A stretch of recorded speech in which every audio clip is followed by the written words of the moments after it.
So hello everyone, welcome back to our YouTube channel. तो बहुत सारे बच्चों ने बोला था कि दी अभी जैसे आपने फिज़िक्स के इंपॉर्टेंट क्वेश्चंस बताए हैं जो आपके 100 मार्क्स आपके लॉक कर देंगे, तो वैसे ही हमें केमिस्ट्री के भी क्वेश्चन बता दीजिए जिससे कि हम अपने 100 मार्क्स लॉक कर सकें। देखिए अभी क्या है, अभी आपके एग्जाम में सिर्फ 2 ही दिन बचे हैं, तो सब कुछ रिवाइज़ करना पॉसिबल आपके लिए नहीं हो पाएगा। तो पहले 2 कैटेगरी के बच्चे होंगे जिन्होंने पढ़ रखा है, इन्होंने नहीं पढ़ रखा है। तो पहले जो पढ़ रखा है इन लोगों ने, वो सबसे पहले क्या करना, जो टॉपिक्स मैं आपको बता रही हूँ उसको एटलीस्ट एग्जाम से पहले ज़रूर देख के जाना, ताकि वो रहता है ना एग्जाम में आप वो वाले क्वेश्चन जो अभी अभी आपने देखे उनको फटाफट फटाफट से बना लोगे। क्योंकि कंपटीशन में आपको ये भी ध्यान रखना है कि जो बाकी लोग हैं उनसे आप कितनी जल्दी क्वेश्चन कर पा रहे हो, क्योंकि कंपटीशन सब चीज़ों का है, स्पीड का, एक्यूरेसी का, सब चीज़ का। और बाकी जिनकी अभी बिल्कुल भी तैयारी नहीं है, तुम्हारी 100 मार्क्स की जुगाड़ केमिस्ट्री के लिए भी मैं ले आई हूँ, तो तुम्हें टेंशन नहीं लेनी है। तो चलो वीडियो स्टार्ट करते हैं। तो सबसे पहले आपका जो टॉपिक रहने वाला है वो रहने वाला है लिमिटिंग रिएजेंट। देखो बेसिकली मोल पूरा ही इंपॉर्टेंट है, और अगर तुमने मोल नहीं पढ़ा तो तुम्हें केमिस्ट्री समझ में नहीं आएगी। तो मैं बोलूँगी पूरा मोल अच्छे से पढ़ लेना, जिसमें लिमिटिंग रिएजेंट तुम्हें पढ़ के ही जाने हैं, क्योंकि तुम्हें बहुत फ्रीक्वेंट क्वेश्चन दिखेगा। और लिमिटिंग रिएजेंट के क्वेश्चन अगर तुम सीख लोगे करना, तो मैं बाकी जो इलेक्ट्रोकेमिस्ट्री के क्वेश्चन है, सोल्यूशन के क्वेश्चन है, वहाँ पर भी हेल्प होगी। तो तुम 2-3 जगह क्वेश्चन बना पाओगे। नेक्स्ट रहेगा डी ब्रॉगली वेवलेंथ के साथ साथ फ्रीक्वेंसी, तुम्हें पता है दोनों एक दूसरे के ऑपोजिट होती हैं, ये दोनों ही करके जाना। इसके साथ में नेक्स्ट तुम्हें करके जाना है क्वांटम नंबर्स और इलेक्ट्रॉनिक कन्फिग्रेशन, जो आपने देखा है उधर एटॉमिक स्ट्रक्चर वाले चैप्टर में। तो इलेक्ट्रॉनिक कन्फिग्रेशन से पूछते हैं सवाल, अगर वहाँ से नहीं पूछेंगे तो आपकी जो 4 क्वांटम नंबर दे रखे हैं तो उधर से पूछ लेते हैं, तो ये भी इंपॉर्टेंट है। अब नेक्स्ट रहेगा रिडॉक्स। तो देखो जो रिडॉक्स चैप्टर है ना, वो पूरा ही बेसिकली करके जाओ, क्योंकि वो ईजी चैप्टर है। 1 घंटे का वन शॉट देख लोगे ना कहीं के भी यूट्यूब चैनल पे जाके, तो तुम आराम से क्वेश्चंस कर पाओगे।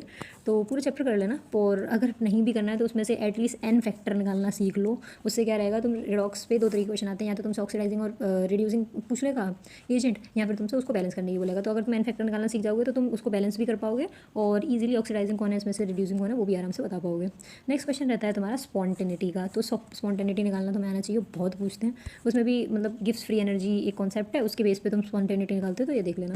अगर इक्विलिब्रियम में से कहीं से भी क्वेश्चन आएगा तो वो आता है तुम्हारा इक्विलिब्रियम, बहुत बड़ा चैप्टर है, ठीक है। बट केमिकल इक्विलिब्रियम की बात करें स्पेसिफिकली, तो 99% क्वेश्चन ये इक्विलिब्रियम कांस्टेंट से ही आएगा। नेक्स्ट थर्मोकेमिस्ट्री या थर्मोडायनेमिक्स में अगर कुछ क्वेश्चन आता है तो वो हेस लॉ से आता है, तो हेस लॉ कर लेना। अगर वो तुम सीख जाते हो तो तुम फिर कुछ भी जो तुम्हारे रहता है कंबशन की एनर्जी और तुम्हारा एटमाइजेशन और वो सब तुम ईजिली बना सकते हो। नेक्स्ट इलेक्ट्रोकेमिस्ट्री में अगर क्वेश्चन आया तो यहाँ तो नर्स्ट इक्वेशन से आएगा, जो कि 80-90% चांस है कि नर्स्ट इक्वेशन से ही आएगा, ठीक है। तो ईएमएफ निकालना पूछते हैं तुमसे, तो तुम ये करके ही जाना अच्छे से। एक क्वेश्चन अगर से और बनता है, शायद मैंने वो आगे लिखा है, मैं भी बताऊंगी। अभी तुम्हारा ये केमिकल काइनेटिक्स से अगर क्वेश्चन आया तो तुम्हारा फर्स्ट ऑर्डर से ही आएगा। फर्स्ट ऑर्डर से नहीं आया तो किसी की भी हाफ लाइफ पूछ लेंगे, तो पेपर से पहले इन दोनों के फॉर्मूले अच्छे से देख लेना। नेक्स्ट क्वेश्चन तुम्हारा बनेगा बॉन्डिंग में, ये वैसे पर थ्योरी और एमओटी से, तो ये भी पढ़ के जाना, ठीक। नेक्स्ट पीरियोडिक टेबल के पीरियोडिक ट्रेंड्स, 1 क्वेश्चन कन्फर्म है, एक क्वेश्चन तुम्हारे यहाँ से आएगा ही आएगा, कोई दोहराई यही नहीं। नेक्स्ट रहता है तुम्हारा ऑक्सीडेशन स्टेट। अब ये देखो ऑक्सीडेशन स्टेट तुम्हारी एक तो रहेगी रिडॉक्स वाली, वहाँ पे पूछ लेते हैं। एक रहती है तुम्हारी डी ब्लॉक वाली, और एक रहती है तुम्हारी कोऑर्डिनेशन वाली, ठीक है। तो ऑक्सीडेशन स्टेट तुम्हें सब की निकालनी आनी चाहिए। एक ऑक्सीडेशन बहुत ज़्यादा चांसेस है को कहीं ना कहीं से पूछ ही लेंगे, या तो तुमसे डी ब्लॉक वाले चैप्टर में से पूछ लें, या कोऑर्डिनेशन कंपाउंड में से पूछ लें, या फिर तुम्हें ऑर्गेनिक में पूछ लें, या फिर इनऑर्गेनिक में, कुछ भी पूछ सकते हैं। तो तुम्हें सब तरीके की ऑक्सीडेशन स्टेट निकालनी आनी चाहिए। नेक्स्ट तुम्हारा रहेगा क्रिस्टल फील्ड थ्योरी और आइसोमेरिज्म। देखो कोऑर्डिनेशन कंपाउंड से ना 2-3 क्वेश्चन तुम्हारे कंफर्म ही कंफर्म है, तो हो सके तो पूरा चैप्टर ही पढ़ के जाना। फिर भी अदरवाइज तुम्हारी क्रिस्टल फील्ड थ्योरी तो तुम छोड़ के जाना ही मत, और बहुत इंपॉर्टेंट है। क्वेश्चन आएगा तो इधर से ही आएगा, हाई चांसेस है। और आइसोमेरिज्म देखो ज़्यादा बड़ा टॉपिक नहीं है, 5-6 तरीके की आइसोमेरिज्म है, उनकी ट्रिक व्रिक अच्छे से देख लेना कि कैसे देखते हैं, ताकि सॉल्व भी ना करना पड़े, तुम्हें देख के आइडिया लग जाना चाहिए। नेक्स्ट तुम्हारा रहेगा नेम रिएक्शन। अब देखो यहाँ पे तुमने जितने स्टार बनाने हैं ना उतने स्टार बना लो, क्योंकि ये रहने वाला है बहुत इंपॉर्टेंट टॉपिक। देखो मैंने एक शॉर्ट अपलोड करी थी अभी तुम मेरे चैनल पे, 2-3 शॉर्ट पीछे जाओगे ना तो तुम्हें एक शॉर्ट दिखेगी, मैंने वहाँ पे 30-40 नेम रिएक्शन का चार्ट शेयर किया है।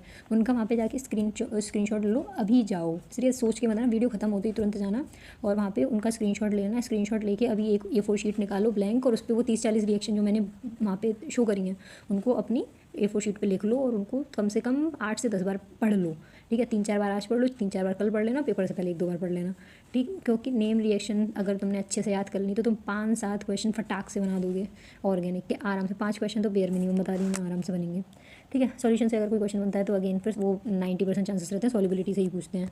अब देखो एफ ब्लॉक एक टॉपिक नहीं है मुझे पता है, बट एफ ब्लॉक इतना छोटा है कि वो टॉपिक के बराबर ही है। अब यहाँ से एक क्वेश्चन देखो कन्फर्म है, 101% कन्फर्म है, ठीक है। और टॉपिक भी 1 घंटे का है, तो तुम कोई चीज़ ऐसी पढ़ो जिसमें तुम्हें श्योरिटी नहीं है कि क्वेश्चन आएगा कि नहीं आएगा, उसको तुम 1 घंटा दो या आधा घंटा दो। इससे अच्छा तुम्हारा 1 घंटा ऐसे चैप्टर को तो जहाँ से तुम्हें श्योरिटी है कि क्वेश्चन आएगा ही आएगा, तो छोड़ने की बेवकूफ़ी मत करना, करके जाना। हाइब्रिडाइजेशन, अब ये हाइब्रिडाइजेशन किसकी है, दोनों अगेन कोऑर्डिनेशन कंपाउंड से भी हाइब्रिडाइजेशन पूछ लेते हैं वो, और तुम्हारा वो बॉन्डिंग से भी हाइब्रिडाइजेशन पूछ लेते हैं। एक हाइब्रिडाइजेशन आनी ही आनी है, कंफर्म है, लिख लो। अब एल्डिहाइड कीटोन में कुछ पढ़ना चाहे मत पढ़ना, उसकी केमिकल रिएक्शन जरूर पढ़ के जाना। एक क्वेश्चन इधर से कंफर्म है 101%, जिसमें भी एक वो रहता है ना एल्डिहाइड कीटोन की कुछ नेम रिएक्शन वाली है, वहाँ से वो ज़्यादा पूछते हैं। हाँ, तो फिर नेक्स्ट तुम्हारी है कंसंट्रेशन टर्म। अब देखो कंसंट्रेशन टर्म्स में तुम्हारे यहाँ से एक क्वेश्चन कंफर्म ही कंफर्म है 100%, या तो मोल से आएगा, मोल से नहीं आया तो सॉल्युबिलिटी से पूछ लेंगे, तो वही मोल फ्रैक्शन, मोलैलिटी, मोलैरिटी, यहाँ से एक क्वेश्चन आता ही आता है। नेक्स्ट तुम्हारा है आइडियल नॉन आइडियल सोल्यूशन, ये भी तुम्हारा इंपॉर्टेंट है क्योंकि ये थर्मो में भी है और केटीजी में भी है, तो तुम इसको भी करके जाना। अब कंडक्टेंस भी पढ़ लेना, ठीक है। नस्ट इक्वेशन से अगर क्वेश्चन नहीं आया तो चांसेस रहते हैं कि कंडक्टेंस पूछ लें या फिर दोनों से भी पूछ लें, ठीक है, दोनों ही इंपॉर्टेंट है, तो उसको पढ़ लेना। अब अगेन कोऑर्डिनेशन कंपाउंड में मैंने बताया ही था तुम्हें, बॉन्डिंग, हाइब्रिडाइजेशन और डेफिनेशन, बेसिक डेफिनेशन पढ़ लेना, एक क्वेश्चन कंफर्म है, इधर से आएगा ही आएगा। नेक्स्ट अमाइंस में, अगर तुम्हें पढ़ना है कुछ तो देखो बेसिकली यहाँ से क्या आता है, इसकी केमिकल प्रॉपर्टी से पूछेंगे कोई क्वेश्चन, यहाँ फिर डाइओजेनियम सोल्यूशन, डाइओजेनियम कंपाउंड एक बिल्कुल हॉट टॉपिक है, यहाँ से ही वो क्वेश्चन पूछेंगे अदरवाइज पूछा गया तो। नेक्स्ट तुम्हारा बायोमोलिक्यूल। अब देखो बायोमोलिक्यूल में तुम्हें टीएनए पढ़ना नहीं है, प्रोटीन पढ़ना नहीं है, ये सब तुम वहाँ पे पढ़ रखा होता है ना तुम्हारा बायो में, तो यहाँ पे से तुम पढ़ के जाना है वाइटामिन्स, तो ध्यान रखना वाइटामिन्स पढ़ लेना, ठीक है। अब एक तीनों में से एक क्वेश्चन तो आएगा ही आएगा, तो प्रोटीन से पूछ लें, डीएनए से पूछ लें, फिर वाइटामिन्स पूछ लें। नेक्स्ट पीएच कैलकुलेशन, भाई पढ़ लेना, पीएच कैलकुलेशन बहुत इंपॉर्टेंट है, एक क्वेश्चन पीएच का कंफर्म है, आएगा ही आएगा। नेक्स्ट बॉन्ड पैरामीटर्स, ये बॉन्ड पैरामीटर्स पढ़ लेना। बॉन्ड पैरामीटर्स क्या है, कुछ नहीं है, बॉन्ड ऑर्डर पूछ लेते हैं, बॉन्ड ऑर्डर नहीं तो बॉन्ड डिसोसिएशन एंथैल्पी पूछ लेंगे, नहीं तो तुम्हारा ये बॉन्ड लेंथ पूछ लेंगे, ये दोनों डायरेक्टली प्रोपोर्शनल होते हैं और बॉन्ड लेंथ के इनवर्सली प्रोपोर्शनल होते हैं, याद रखना बस उसको। ये 4 चीज़ें दे रखी हैं, इनमें जो रिलेशन है वो याद रखना, delta H, delta U, delta S, delta G में, ठीक है। ये फॉर्मूला पेपर से पहले भी देख के जाना, एक क्वेश्चन कंफर्म आएगा। स्पेक्ट्रल लाइन्स और नोट्स, ये भी इंपॉर्टेंट है, काफ़ी पूछे जाते हैं, तो पढ़ लेना।